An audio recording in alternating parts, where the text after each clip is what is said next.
अस्सलाम वालेकुम स्टूडेंट्स। आज हम करने वाले हैं एसिड्स बेस एंड सॉल्ट्स पर कुछ कॉन्सेप्ट और कुछ थ्योरीज। सही है।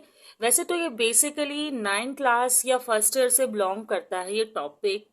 सही है, लेकिन एसिड बेस एंड सॉल्ट के हवाले से तो कोई भी इसे देख सकता है। सही है। अच्छा, जब हम एसिड बेस एंड सॉल्ट की बात करते हैं तो हम स्टार्ट इस तरह करते हैं कि क्या तमाम सब्सटेंस का टेस्ट सेम होता है। सबसे पहले टेस्ट की बात करते हैं, फिजिकल प्रॉपर्टीज पर आते हैं। तो आप ही बताएं, आपने कितनी चीजें टेस्ट की हैं, सब सेम होती हैं? नहीं ना। क्या क्या होता है टेस्ट में? कुछ जो है सॉर फ्लेवर की होती हैं, है ना। कुछ बीटर होती हैं।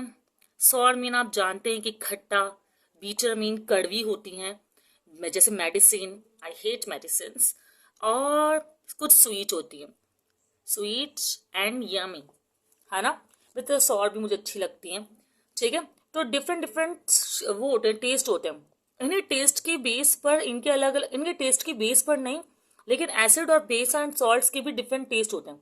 जब हम आहिस्ता आहिस्ता डिस्कस करेंगे, पहले एसिड को, फिर बेसिस को और फिर सॉल्ट्स को, तो आपको ये बात समझ में आ जाएगी। वैसे आज मैं सॉल्ट्स पर डिस्कस नहीं करूंगी, मैं सॉल्ट्स के लिए अलग वीडियो बनाऊंगी, मैं एसिड और बेस की बात करूंगी। सही है। चलें एसिड के बारे में कुछ जानते हैं। एसिड्स क्या होते हैं? एसिड्स जो है ना, एक्चुअली वर्ड एसिडस से निकला है। एसिडस जो है वो क्या है? एसिडस जो है वो लैटिन का वर्ड है जिसका मतलब है सॉर। सॉर मीन खट्टा। इसका मतलब तमाम एसिड्स का टेस्ट जो होता है वो सॉर होता है। सही है। Sour taste, acid are sour in nature. Second point ये है कि लेस पीएच लेस देन 7।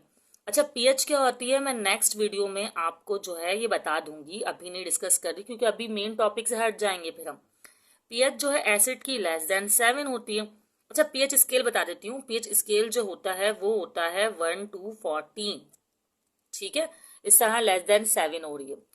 और उसके अलावा ये जो है वो चेंज करते हैं, टर्न ब्लू लिटमस रेड। अच्छा, लिटमस क्या होता है वो मैं बता देती हूँ। Turn blue litmus to red. Litmus ना एक पेपर होता है, फिल्टर पेपर समझ लें। What is litmus? तो वो एक पेपर होता है, फिल्टर पेपर, जिसमें 10 to 15 डाइस यूज की जाती हैं जो कि लिटिन से एक्सट्रैक्ट होती हैं। जब वो एसिड या बेस से रिएक्ट होती हैं, वो डाई तो अपना कलर चेंज कर लेती हैं। जैसे अगर वो एसिड से रिएक्ट होंगी तो ब्लू लिटमस जो है वो रेड हो जाएगा, और अगर हम रेड लिटमस यूज करेंगे तो वो रेड ही रहेगा। लेकिन कंफर्मेशन तो होगी, न्यूट्रल भी तो हो सकता है ना वो, इसलिए हम ब्लू और रेड लिटमस यूज करते हैं। रेड तो रेड रहता है और ब्लू रेड हो जाता है। सही है। उसके अलावा एक कॉरेसिव इन नेचर होते हैं। अच्छा, कुछ होते हैं वीक एसिड। वीक एसिड भी कॉरेसिव होते हैं, लेकिन जो स्ट्रॉन्ग एसिड्स होते हैं ना वो बहुत ज़्यादा कॉर्सिव होते हैं। जब वो किसी सरफेस से रिएक्ट करते हैं तो उसको डैमेज पहुंचाते हैं। इवन अगर वो हमारी स्किन से भी रिएक्ट करेंगे तो उसको नुकसान पहुंचाएंगे। एसिड्स की अगर मैं एग्जाम्पल दूं तो वो कहलाएगी, जैसे मिक्स एग्जाम्पल है, इसमें एसिटिक एसिड भी होता है। सही है। HCl तो आप जानते हैं कि बहुत स्ट्रॉन्ग एसिड है। NOH भी। अच्छा, कुछ एसिड जो होते हैं वो ऑर्गेनिक होते हैं और कुछ इनऑर्गेनिक होते हैं, जैसे एसिडिक एसिड ऑर्गेनिक है। ये तो एग्जाम्पल्स हो गए हैं एसिडिक एसिड वगैरह। या फिर आप लैक्टिक एसिड की बात करें जो कि दूध में होता है। नहीं? ठीक है। ये एसिड्स हो गए ऑर्गेनिक और ये हो गए इनऑर्गेनिक। सही है। ओके। अच्छा, ये एसिड्स पाया किस में जाता है, मतलब नेचर क्या है एसिड की? एसिड जैसे कर्ड, दही में, है ना। उसके अलावा आपके लेमन में, लेमन में जो होता है ना एसिड, वो होता है सिट्रिक एसिड। सही है। सिट्रिक एसिड लेमन में होता है। उसके अलावा लेमन के अलावा इसी तरह लेमन जैसे ले लें, लेमन जैसा सिट्रस फ्रूट। ऑरेंज ले लें, ऑरेंज में, विनीगर में, इन सब में जो है, इन सब की जो नेचर है, बल्कि इन सब में एसिड पाया जाता है, इन सब की नेचर जो है वो एसिडिक होती है। सही है। अच्छा, अब ये एसिड ऐसे एसिड नहीं है जो आपकी बॉडी को कॉरेसिव इन नेचर हो, ये अच्छे एसिड्स हैं। सही है। सॉरी, NOH कहाँ से लिख दिया? ये तो एक बहुत स्ट्रांग बेस है, H2SO4। असल में बेस भी अभी देख रही थी ना तो मेरे दिमाग में NOH चल रहा था, जबकि बचपन से हम इस बात को जानते हैं कि NOH इज स्ट्रांग बेस, क्योंकि OH जो है ना वो इंडिकेशन है बेस की। सही है। इसी तरह H2SO4 ले लें, HNO3 ले लें, बहुत सारे एग्जाम्पल्स हैं एसिड की। चलें, ये तो हो गया एसिड्स का बेसिक इंट्रोडक्शन। अब जरा हम बेस के बारे में भी थोड़ा सा पढ़ लेते हैं, सही है। चलिए स्टूडेंट्स, बेसिस के बारे में भी कुछ प्रॉपर्टीज डिस्कस कर लेते हैं। अच्छा, इसका नाम ये क्यों पड़ा ये तो मुझे नहीं पता है, लेकिन बेसिस जो है वो बीटर इन टेस्ट होते हैं। हम सॉर का डिस्कस कर चुके हैं और स्वीट और सॉल्टी हमने डिस्कस नहीं किया, रहने देते हैं। खैर, बीटर इन टेस्ट होते हैं, सही है। और उसके अलावा उसकी पीएच लेस देन, एसिड की पीएच लेस देन 7 थी तो पीएच होगी ग्रेटर देन 7, सही है। पीएच ग्रेटर देन 7 होगी बेस की। उसके अलावा वो हो रहा था ब्लू टू रेड, तो ये होगा litmus turn red to blue, litmus turn red to blue, सही है। और उसके अलावा वो कॉर्सिव इन नेचर थे तो इनकी भी कुछ ऐसी ही नेचर के बारे में जानना चाहिए। तो ये स्लिपरी इन टच होते हैं। ये क्या होते हैं? Slippery in touch. अच्छा, स्लिपरी इन टच होता है ना, उसकी एक एग्जाम्पल ये है कि सोडियम वगैरह जो है, NaOH आपका पता है स्ट्रॉन्ग बेस है, तो ये सोप की मैन्युफैक्चरिंग में भी इस्तेमाल होते हैं। बेसिस की कुछ एग्जाम्पल्स बताऊं अगर, तो वो होगा NaOH, KOH। इसी तरह अगर हम कुछ और एग्जाम्पल्स लिखें तो कैल्शियम हाइड्रोक्साइड, NaOH मतलब सोडियम हाइड्रोक्साइड बोलते हैं इसको, ठीक है। ये कुछ एग्जाम्पल्स हैं बेस की। चलें एक और लिख लेते हैं, मैग्नीशियम हाइड्रोक्साइड, ये मैंने देखी है।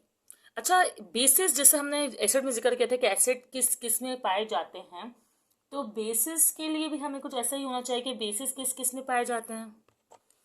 बेसिस पाए जाते हैं गॉड में, कॉफी में, कॉफी होती है ना बीटर इन टेस्ट, और चॉकलेट में। जो प्योर चॉकलेट होती है ना वो बीटर होती है। जो आप लोग चॉकलेट खाते हैं वो मिक्सचर, उसमें मिल्क मिक्स हुआ होता है, डिफरेंट शुगर्स मिक्स हुए होते हैं, लेकिन जो नेचुरल और प्योर चॉकलेट है वो बीटर इन टेस्ट होती है, इसलिए बेसिक इन नेचर होती है वो। मैंने अभी इस वीडियो में एसिड और बेस की प्रॉपर्टीज और कुछ एग्जाम्पल डिस्कस किए हैं, वरना इनके काफ़ी यूजेस भी हैं, काफ़ी वास्ट यूजेस हैं, तो उस पर मैं कभी अलग से वीडियो बना लूंगी। अब हम अगला टॉपिक स्टार्ट करते हैं। स्टूडेंट्स, एसिड और बेसिस पर 3 लोगों ने 3 तरह की बातें की जो कि तीनों ही करेक्ट थी। इनको कहा गया Arrhenius theory of acid and bases, और Bronsted theory of acid and bases is the Lewis theory of acid and bases, सही है। इन्होंने एसिड एंड बेसिस की यूं कहें कि एक डेफिनेशन दी थी, और उसके अलावा यह एक केमिकल प्रॉपर्टी बताती, यूं कह सकते हैं। आर्हेनियस की अगर बात करते हैं, हम स्टार्ट करते हैं आर्हेनियस से, फिर ब्रॉन्स्टेड और फिर लीविस, सही है। आर्हेनियस साहब ने क्या कहा? आर्हेनियस साहब ने कहा कि एसिड्स वो कंपाउंड होते हैं, एसिड्स अगर मैं एग्जाम्पल लिखूं HCl, HNO3 या H2SO4, most common strongest acids. Acids वो कंपाउंड होते हैं जिनको अगर वाटर में डिजॉल्व करें, तो किस में डिजॉल्व करें? वाटर में अगर डिजॉल्व करें तो ये देते हैं H+ आयन। कौन सा आयन? H+ आयन, सही है। ये कंपाउंड्स कहलाते हैं। जो H+ आयन जो है प्रोड्यूस करते हैं वो कहलाते हैं एसिड्स। बहुत सिंपल सी बात। इसी तरह इनके बारे में कहा कि जो OH आयन प्रोड्यूस करते हैं वो कहलाते हैं बेस। आप नोटिस करें अगर इसकी एग्जाम्पल्स में, तो इसकी एग्जाम्पल्स हैं NaOH, सही है, KOH, जैसा हमने पहले लिखा था, कैल्शियम हाइड्रोक्साइड CaOH2, इसी तरह की एग्जाम्पल्स हैं। तो इसका मतलब जब ये वाटर में डिजॉल्व होगा OH आयन देगा, भले 2 OH आयन दे, 1 दे, 2 दे, 3 दे, इससे फर्क नहीं पड़ता, बस OH आयन प्रोड्यूस करे तो वो एसिड है। सॉरी, OH आयन प्रोड्यूस करे तो वो बेस है, और H+ आयन प्रोड्यूस करे तो वो एसिड है। ये कहा आर्हेनियस साहब ने। एक एक क्वेश्चन भी लिख के दिखा देती हूँ मैं इसके आपको, ठीक है। देखिए, ये HCl को हमने पानी में डिजॉल्व किया तो ये डिसोसिएट हो गया H+ आयन में, और Cl आयन में H+ आयन है तो एसिड है। इस तरह NaOH को पानी में डिजॉल्व किया तो ये हो गया Na+, और OH आयन में डिसोसिएट, तो OH आयन प्रोड्यूस हुआ तो ये बेसिक है, ठीक है। अब हम दूसरी थ्योरी को देखते हैं, ब्रॉन्स्टेड ने क्या कहा। आर्हेनियस थ्योरी में कुछ लिमिटेशन है, पहले इसको डिस्कस करते हैं, फिर ब्रॉन्स्टेड में जाते हैं। लिमिटेशंस क्या हैं जैसे कार्बन डाइऑक्साइड, आप बताएं कार्बन डाइऑक्साइड की नेचर क्या होती है? कार्बन डाइऑक्साइड की नेचर जो है वो एक्चुअली एसिडिक है। अगर एसिडिक नेचर है तो H प्लस आइन कहाँ है? कोई H प्लस आइन नहीं है इसके पास, H प्लस आइन नहीं है, नो H प्लस आइन। सही है, तो ये फेल हो गया यहाँ पर, इसकी थ्योरी यहाँ पर एप्लीकेबल नहीं हो रही, लिमिटेशन है ये इसकी। इसी तरह NH3 की बात करें, इसमें H प्लस, एक तो H प्लस आइन होता है इसमें, और दूसरी बात इसमें OH आइन नहीं है, लेकिन ये बेसिक है। सही है, OH आइन नहीं है, तो इसका मतलब यहाँ भी ये थ्योरी जो है फेल हो रही है। इस तरह और भी काफी एग्जांपल्स है जिसमें ये थ्योरी फेल हो रही है, यहाँ तो हम आपको एक दो एक्सप्लेन कर रहे हैं। उसके अलावा एक और चीज इन्होंने कहा है कि एक्वा सोल्यूशन में H प्लस आइन जो है प्रोड्यूस होता है। H प्लस आइन कहाँ होता है? इन वाटर, है ना। लेकिन आपको पता है H प्लस आइन is not stable in water, वो स्टेबल नहीं है वाटर में भाई। जब वो स्टेबल नहीं है तो पता है वो क्या करेगा? जब H प्लस आइन वाटर में स्टेबल नहीं है तो पता है क्या करेगा? H प्लस आइन फॉरन वाटर के मॉलिक्यूल से हो जाएगा रिएक्ट, सही है, और बना देगा हाइड्रोनियम आइन। सही है, तो यहाँ भी ये थ्योरी जो है वो फेल हो रही है। सही है स्टूडेंट्स। चलो student, Bronsted Lowry, Lowry कहाँ है? अच्छा चले मैं यहाँ लिख देती हूँ। ये Bronsted Lowry theory of acid and base है। लॉरी को मैंने मिक्स कर दिया। एक्चुअली ये दो साइंटिस्ट जो थे उन्होंने ये थ्योरी दी थी, एक का नाम था ब्रॉन्स्टेड, डेनिश केमिस्ट थे, और दूसरे का नाम था लॉरी। ठीक है, इसलिए इन्होंने अपने नाम पे दे दिया। खैर, इन्होंने क्या बात कही, एसिड और बेस के बारे में अगर हम ध्यान दें, ध्यान तो देना ही पड़ेगा, एसिड और बेस। सही है। अच्छा, इन्होंने ना कहा, इसके लिए पहले एक चीज बता दूं कि प्रोटॉन के बारे में बात की है ना, और प्रोटॉन को यहाँ ही कंसिडर कर रहे हैं हाइड्रोजन। अच्छा, हाइड्रोजन को प्रोटॉन क्यों ले रहे हैं? देखिए, हाइड्रोजन जो है उसका एक ही ऑर्बिट होता है, उस एक ऑर्बिट में एक इलेक्ट्रॉन होता है। अगर हम अभी अभी से प्लस चार्ज नहीं है, इसमें एक इलेक्ट्रॉन और एक प्रोटॉन है, एक इलेक्ट्रॉन और एक प्रोटॉन है। जब हम इसमें इलेक्ट्रॉन अगर निकाल दें तो ये हो जाएगा H प्लस आइन, और इसमें सिर्फ और सिर्फ रह जाएगा एक प्रोटॉन। ठीक है, तो इस वक्त ये प्रोटॉन का काम करेगा, मतलब H प्लस आइन को भी हम प्रोटॉन बोल सकते हैं। ये बात याद रखिएगा। वैसे आपको पता होगा कि H प्लस आइन को प्रोटॉन बोलते हैं, इस तरह बीटा पार्टिकल को इलेक्ट्रॉन बोलते हैं। खैर, बहुत सारी बातें हैं ऐसी, लेकिन अभी हम कर रहे हैं एसिड और बेस। अच्छा, एसिड वो कंपाउंड होते हैं जो कि H प्लस आयन डोनेट करते हैं, मतलब प्रोटॉन डोनेट करते हैं। ठीक है, जबकि बेस वो होते हैं जो कि एक्सेप्ट करते हैं। किसको किसको एक्सेप्ट कर रहे हैं? प्रोटॉन को एक्सेप्ट कर रहे हैं। और प्रोटॉन क्या है यहाँ पर? H positive ion. सही है, इसको जरा एक एग्जाम्पल से करते हैं। जैसे अगर हम HCl को जब वाटर में डिजोल्व करते हैं, या वाटर से, हाँ वाटर में डिजोल्व करते हैं, ऑफकोर्स, क्या वाटर से रिएक्ट करवाना वर्ड यूज करना, तो क्या होता है कि H2O के पास आ जाता है H आइन, तो ये जाता है H3O प्लस आइन, मतलब हाइड्रोनियम आइन बन जाता है, और ये क्लोराइड जो है वो ऐसे ही रह जाता है। अब H प्लस आइन यहाँ से यहाँ आया ना, प्रोटॉन दिया, सही है, प्रोटॉन डोनर है ये, तो ये हुआ इसका मतलब एसिड। जो प्रोटॉन डोनेट करेगा वो एसिड है, और जो प्रोटॉन एक्सेप्ट करेगा, ठीक है, वो क्या है? बेस है। वो क्या है? सही है। और ये इस एसिड से प्रोटॉन दिया है ना, तो ये कहलाएगा कॉन्जुगेट एसिड। क्या कहलाएगा? Conjugate acid. इसी तरह इसने प्रोटॉन डोनेट किया है तो ये कहलाएगा कॉन्जुगेट, और ये बेस का पार्ट है तो ये कहलाएगा कॉन्जुगेट बेस। इसी तरह और भी बहुत सारे एग्जाम्पल्स हैं हमारे पास। देखिए, कुछ एग्जाम्पल्स ही मैंने सोचा आपको बुक से शो कर दूं। HCl और H2O रिएक्ट हो रहा था, हाइड्रोनियम आयन और क्लोराइड आयन बन रहा है, तो ये सारे जो है कॉन्जुगेट बेस हैं, और ये सारे कॉन्जुगेट एसिड हैं। इस तरह आप ये देखें कि H2SO4 जब रिएक्ट कर रहा है H2O से, तो अब भी हाइड्रोनियम आयन और H2SO4 आयन बन रहा है, तो ये कॉन्जुगेट बेस बन गया। सही है। इस तरह ये आपका एसिड्स हैं, जो डोनेट कर रहे हैं प्रोटॉन को और जो एक्सेप्ट कर रहे हैं वो है बेस।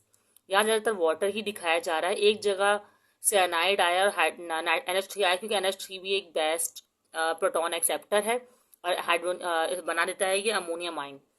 सही है। तो ये दो एग्जाम्पल्स डिफरेंट है। मैंने ज़्यादातर जो है वाटर से ही जो है वो डिजोल्व करवाया हुआ है या वाटर से ही रिएक्ट करवाया हुआ है। सही है। तो ये ब्रॉन्स्टेड-लॉरी थ्योरी है और उसकी भी कुछ लिमिटेशंस है जिसको हमें डिस्कस करना है। चलें ब्रॉन्स्टेड-लॉरी साहब की जो लिमिटेशंस हैं, प्रॉब्लम है, उनको चेक करते हैं। देखो उन्होंने कहा है it could not explain the acidic nature of compound having no tendency to lose hydrogen ion, मतलब प्रोटॉन। ये वो कंपाउंड्स है जो प्रोटॉन डोनेट नहीं करते और इनके पास वैसे अगर हम वैसे तो इनके पास प्रोटॉन्स होते हैं, लेकिन वैसे अगर हम देखें तो H+ आयन नहीं है, तो ये डोनेट भी नहीं करेंगे। तो इसने इनको भी एक्सप्लेन नहीं किया। दूसरी बात यह है कि ये देखें OH वाले OH कैरिंग बेसिस, तो इन्होंने एक्सप्लेन नहीं की उन कंपाउंड की नेचर जिनके पास OH आयन है। सही है।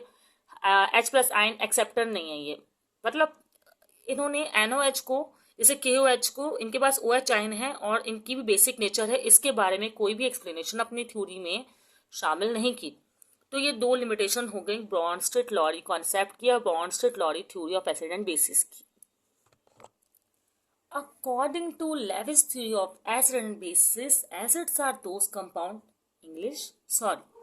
एसिड वो कंपाउंड होते हैं जो कि क्या करते हैं, इलेक्ट्रॉन एक्सेप्ट करते हैं। इलेक्ट्रॉन को क्या करते हैं, एक्सेप्ट करते हैं, बल्कि इलेक्ट्रॉन पेयर को एक्सेप्ट करते हैं।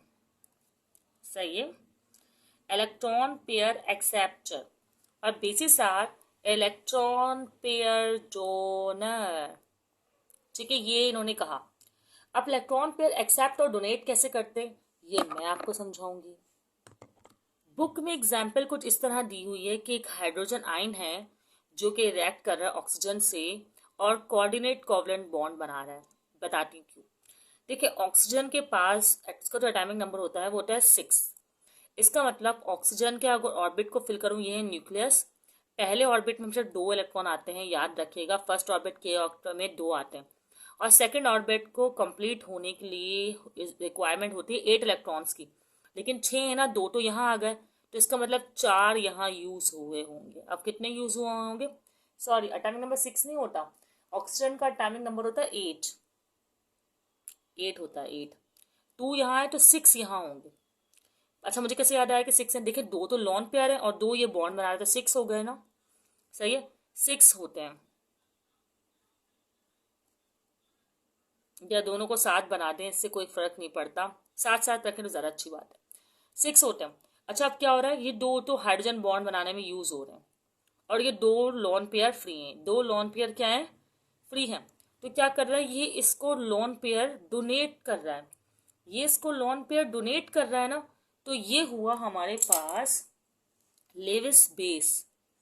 क्या हुआ, लेविस बेस डोनेट कर रहा है ये, और जो एक्सेप्ट कर रहा है वो हुआ लेविस एसिड। सही है। और जो ये कंपाउंड बन रहा है ये कहलाएगा एडेक्ट। और ये कंपाउंड कैसे बन रहा है, कोऑर्डिनेट कोवलेंट बॉन्ड की फॉर्मिंग कर रहा है। आपको पता है जब लोन पेयर डोनेट करके कोई बॉन्ड बन जाए किसी 2 एलिमेंट के दरमियान में, तो वो कोऑर्डिनेट कोवलेंट बॉन्ड बनाता है। सही है। इसका मतलब लोन पेयर इसने दिया, इसके पास था ये लोन पेयर फ्री, या दोनों में से कोई भी एक लोन पेयर इसने दे दिया, जरूरी नहीं ये कोई सा भी एक लोन पेयर इसने दे दिया और ये आपके पास बॉन्ड बना दिया और लेविस बेस का काम किया इसने।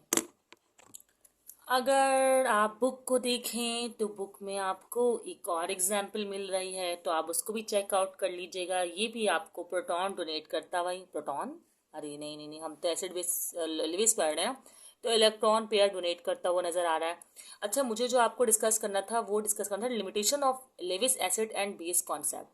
यहाँ लिखा हुआ है it could not explicate the release of energy during the formation of covalent bond. अच्छा यहाँ पता है कोवलेंट बॉन्ड बना हुआ है ना, ये कोवलेंट बॉन्ड। अच्छा सही। जब इसने ना एक्सप्लेन नहीं किया कि कोवलेंट बॉन्ड के फॉर्मेशन में कितनी एनर्जी रिलीज होती है, इसने एसिड बेस के कॉन्सेप्ट में इस बात को रिलीज नहीं किया, एक्सप्लेन नहीं किया। उसके अलावा it could not clarify the shapes of molecule and amount of energy release during covalent bond formation. मतलब ये दोनों बातें तो सेम हो गई, बस शेप ऑफ मॉलिक्यूल को भी इसने एक्सप्लेन नहीं किया। बाकी वही कोवलेंट बॉन्ड फॉर्मेशन, तो ये वाला पॉइंट और ये वाला पॉइंट तो सेम हो गया। It could not explain the nature of attractive force between the constituent atom of molecule. देखें, अगर ये nature of attractive force explain करता ना, तो फिर इसको इसको इस मतलब ये तीनों बातें तकरीबन एक ही बात को रिप्रेजेंट करनी है, फिर ये एनर्जी रिलीज को भी एक्सप्लेन कर देता। सही है। यहाँ एक चार्ट में समराइज किया हुआ है एसिड बेस थ्योरीज को, कि acids are those compound that produce hydrogen ion and base are those compound that produce hydroxyl ion when dissolve in water. इस तरह acid are proton donor, base are proton acceptor, acid are electron pair acceptor and base are electron pair donor.